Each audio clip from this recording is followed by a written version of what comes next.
नमस्कार, मी सोनाली. जाणून घेऊया आतापर्यंतच्या 5 ठळक बातम्या. प्रधानमंत्री नरेंद्र मोदी आज संयुक्त अरब अमिराती, नेदरलँड, स्वीडन, नॉर्वे आणि इटली या देशांच्या 6 दिवसांच्या दौऱ्यासाठी रवाना झालेत. दौऱ्याच्या पहिल्या टप्प्यात ते आज संयुक्त अरब अमिरातीचे अध्यक्ष शेख मोहम्मद बिन जायद अल नहायन यांची भेट घेतील आणि द्विपक्षीय संबंध आणखी बळकट करण्यावर चर्चा करतील. देशातल्या तेल कंपन्यांनी पेट्रोल आणि डिझेलच्या किमतीमध्ये 3 रुपये प्रति लिटर वाढ करायचा निर्णय घेतलाय. त्यामुळे नवी दिल्लीत पेट्रोल जवळपास 95 रुपये लिटर तर डिझेल सुमारे 88 रुपये लिटरवर गेले. मुंबईत 1 लिटर पेट्रोलसाठी साधारण 107 रुपये मोजावे लागतील, तर 1 लिटर डिझेल 93 रुपये 14 पैशांना मिळेल. इंद्रप्रस्थ गॅसने सीएनजीच्या किंमतही 2 रुपयांनी वाढवली. त्यामुळे दिल्लीत 1 किलो सीएनजी 79 रुपयांपेक्षा वर गेलाय. नीट यूजी फेरपरीक्षेची तारीख आज एनटीएनं जाहीर केली.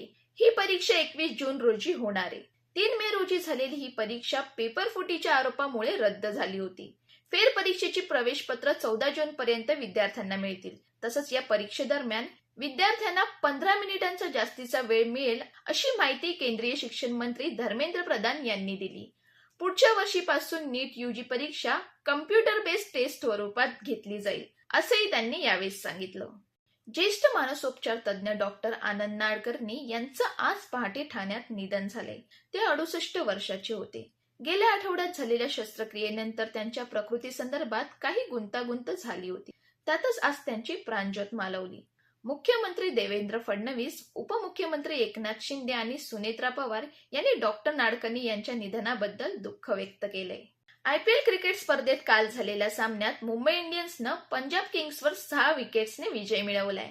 आज संध्याकाळी लखनौ सुपर जायंटचा सामना चेन्नई सुपर किंग्सशी रंगणार आहे. या होत्या आतापर्यंतच्या ठळक बातम्या.